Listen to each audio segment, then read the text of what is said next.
অবৈধ ট্রাস্টের চেয়ারম্যান আহমেদ ফরাদ খানের অবসানের দাবিতে আজকে আমরা ইউজিসিতে হাজির হয়েছি।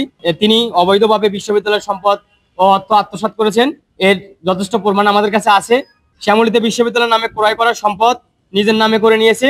বিশ্ববিদ্যালয়ের এমন কোনো খাত নাই যেখানে তিনি দুর্নীতির সাথে জড়িত না, যেটা সম্পূর্ণ অবৈধ। বাইরের সন্ত্রাসী দ্বারা শিক্ষার্থীদের হামলা করা তার একটা প্রতিদিনের একটা রুটিন হয়ে গেছে। আমরা গত কিছুদিন আগে আমরা শান্তিপূর্ণভাবে আন্দোলন করতেছিলাম, তারা কিছু শিক্ষার্থী তাদের পক্ষে দাঁড় করিয়ে আমাদের সাথে হট্টগোল করার চিন্তা ভাবনা করে এবং পরবর্তীতে দুই পক্ষের সাথে একটা হাতাহাতি হয়। পরবর্তীতে আমাদের স্টুডেন্ট সংখ্যা বেশি থাকার কারণে তারা তাদের স্টুডেন্টগুলো ওখান থেকে সরে যায়। আমাদের সাথে না পেরে তারা বাইরের সন্ত্রাস পটেটো রুবেল, আপনারা জানেন হয়তো, সে 8টি হত্যা মামলার আসামি এবং 7ম শ্রেণীর ছাত্র সিয়াম হত্যা মামলার আসামি। প্রথম আসামি তাকে র্যাব গ্রেপ্তার করে এবং অলৌকিকভাবে সেই শীর্ষ সন্ত্রাস ছাড়া পায়। তার সাথে জড়িত দারুস সালাম থানা ছাত্রদলের আহ্বায়ক দীপু, জড়িত দারুস সালাম থানার যুগ্ম আহ্বায়ক সারুল আলম পিয়াস, উনি হচ্ছে ঢাকা মহানগর পশ্চিম ছাত্রদলের সহসভাপতি, দারুস সালাম থানা যুগ্ম আহ্বায়ক মিরাজ ফয়সাল এবং শীর্ষ সন্ত্রাস পটেটো রুবেল এর সাথে জড়িত। এই সমস্ত অপকর্ম এই আমাদের বর্তমান অবৈধ ট্রাস্টির চেয়ারম্যান আহমেদ ফরাদ খান তার যোগ সাজসে আমাদেরকে অবৈধভাবে আক্রমণ চালায় এবং আমাদের বিশ্ববিদ্যালয়ে এতগুলো সিকিউরিটি ফোর্সেস থাকার পরও এই সন্ত্রাসীকে ঢোকার জন্য পর্যাপ্ত ব্যবস্থা করে দেয় এবং আমাকে তারা এবং আমার স্টুডেন্টকে তারা হামলা চালায়।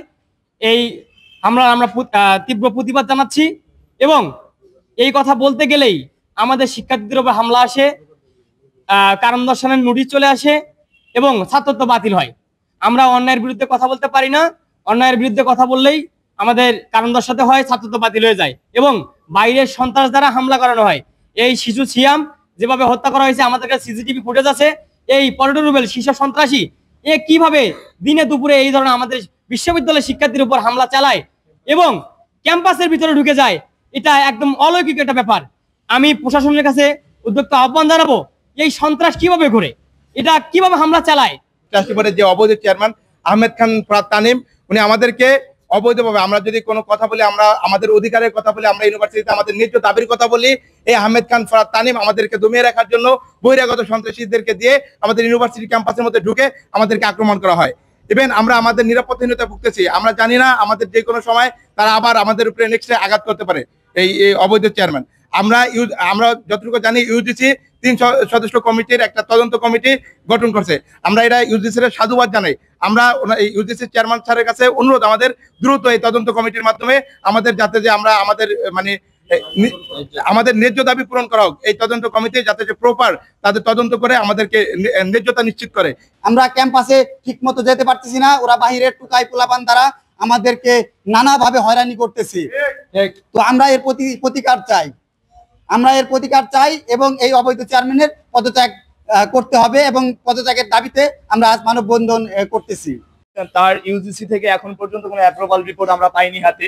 আমরা বারবার বলছিলাম যে আপনার যদি কোনো বৈধতা থাকে সেটার উপরে আপনার ভিত্তিতে আপনাকে প্রমাণ দেখাইতে হবে স্টুডেন্টের সামনে, কিন্তু ইনি আজকে 8 থেকে 10 মাস হয়ে গেছে, কোনো অ্যাপ্রুভাল নাই। তার প্রেক্ষিতে ইনি তার অবৈধভাবে জায়গা দখল করে আছে। ওনার বাবাকে উনি পরিকল্পিতভাবে এখান থেকে সরাই দিয়ে জোর জবরদস্তি করে নিজের জায়গা দখল করে আমাদের যে শ্যামলী প্রথম ক্যাম্পাস ছিল আশা ইউনিভার্সিটির সঙ্গে রূপায়ণ বিল্ডিং, ওই বিল্ডিং এর সম্পত্তি অলরেডি উনি বিক্রি করে দিয়ে দিচ্ছেন নিজের নামে করে। তারপরে ইউনিভার্সিটির নামে 1.5 কোটি টাকা লোন তুলছে, যেটা সম্পূর্ণ অবৈধ। এর আগে আমাদের ইউনিভার্সিটিতে কোনো লোন ছিল না। এই এক রকম ভাবে আমাদের ইউনিভার্সিটিতে ছাদের অলরেডি ছাদ ভেঙে ফেলা হয়েছে। ছাদ থেকে ইট, রড, সিমেন্ট, এমনকি আমাদের টিন যে ছিল ছাদের উপরে, সব টিন রাতের আধারে পাচার হয়ে যায়। এই যে ব্যাপক হারে দুর্নীতি, এমনকি টিউশন ফি আমাদের ছিল 1,47,000 থেকে 2 লক্ষ টাকা পর্যন্ত, একটা লিমিটেশনের মধ্যে ছিল। উনি আসার পর একবারে দ্বিগুণ করে দেয়, যার মাধ্যমে বর্তমান 3,88,000 টাকা আমাদের দিতে হচ্ছে, যেটা আমাদের দ্বিগুণ হয়ে গেছে অলরেডি। কিন্তু ব্যাপক যে উন্নয়নের ক্ষেত্রে, লেখাপড়ার ডেভেলপমেন্টের ক্ষেত্রে বা শিক্ষার্থীদের যে লেখাপড়ার গুণগত মানের পরিবর্তন বা উন্নত শিখরে নিয়ে যাওয়ার জন্য যে আপ্রাণ চেষ্টা, সেটা তার মধ্যে বিন্দু পরিমাণও নাই। বরঞ্চ প্রতিনিয়ত ইউনিভার্সিটি থেকে ব্যাপক হারে দুর্নীতির টাকা তাদের আত্মসাতে নিয়ে যাচ্ছে। ইউনিভার্সিটি কমিশনের মঞ্জুরি কমিশন এবং প্রাইভেট ইউনিভার্সিটি আইন অনুযায়ী ইউনিভার্সিটি কখনো ব্যক্তি স্বার্থ বা ব্যক্তিগতভাবে টাকা ইউজ করতে পারবে না বা খরচ করতে পারবে না। কিন্তু এখানে আমরা দেখতেছি ইউনিভার্সিটির স্বার্থের থেকে, অলাভজনক প্রতিষ্ঠান হওয়ার থেকে এখানে একটা উনি ব্যবসা প্রতিষ্ঠান গড়ে তুলছে ইতিমধ্যে, ঠিক। কোটি কোটি টাকা এখান থেকে লুটপাট করে নিয়ে যাচ্ছে। আমরা এটার বিরুদ্ধে যখন কথা বলতে যাই, আমি মেহেদী ইউনিভার্সিটিতে যখন কথা বলতে চাই কালচারাল ক্লাবের একজন জয়েন্ট সেক্রেটারি হিসেবে, আমাকে আমার নামে শোকজ নোটিশ দেওয়া হয়েছে। আমি নাকি বহিরাগত নিয়ে অবৈধভাবে ক্যাম্পাসে নাকি অরাজকতা সৃষ্টি করছি। আমি সাংবাদিকদের মাধ্যমে দেশবাসীকে জানাতে চাই, আমাদের শিক্ষা উপদেষ্টাকে জানাতে চাই, আপনারা ক্যাম্পাসে সিসিটিভি গোটা আওতামুক্ত আছে, সিসিটিভি ফুটেজ চেক করেন, তাহলেই দেখতে পারবেন বহিরাগত কারা নিয়ে গেছে। আজকে আমরা সাধারণ শিক্ষার্থীরা আমাদের ন্যায্য দাবি, যেটা আমাদের দাবি জানানো, ক্যাম্পাসের মধ্যে আমাদের ন্যায্য দাবি জানানো একটা মৌলিক অধিকার। আমাদের কাছে ভিডিও ফুটেজ আছে, আপনারা দেখতে পারবেন যে বহিরাগতদের মাধ্যমে ক্যাম্পাসের ভিতরে নিয়ে এসে, এমনকি অথরিটি নিজে সাথে ছিল টেনে হিস্ট্রে রাঙ্গা ভাই মুশিউর রহমান রাঙ্গা, আমাদের ক্যাম্পাসের ল ডিপার্টমেন্টের সিনিয়র বড় ভাই, তাকে 3 তলা থেকে জবরদস্তি করে নিয়ে একবারে নিচতলায় নিয়ে আসে বিভিন্ন ভাবে মারধর করে, এমনকি তাকে শেষ পর্যন্ত আমরা আইসিইউতে ভর্তি করে 3 দিন অ্যাডমিট ছিল। তাহলে দেখে একটা জিনিস চিন্তা করেন, ক্যাম্পাসের ভেতরে নিরাপত্তাটা আজকে কথায়। অলরেডি 4 জনকে শোকজ করা হয়েছে, আমি মেহেদী সহ।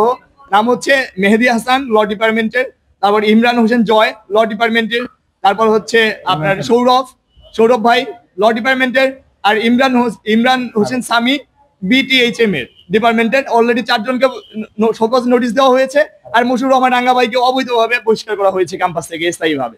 অবৈধ ট্রাস্টের বিষয়ে এখন যদি বলতে চাই, ওনার যেখানে চেয়ারম্যান হওয়ার কোনো রিকগনিশন নাই, ওনার অনুমোদন নাই, যেখানে ইউজিসি যেখানে অ্যাপ্রুভাল ওনাকে দেয় নাই, সেখানে অবৈধভাবে উনি এখনো বসে আছে চেয়ারম্যান পদে এবং নিজেকে স্বপদে চেয়ারম্যান মনে করে ক্ষমতার অপব্যবহার শুরু করে দিয়েছে।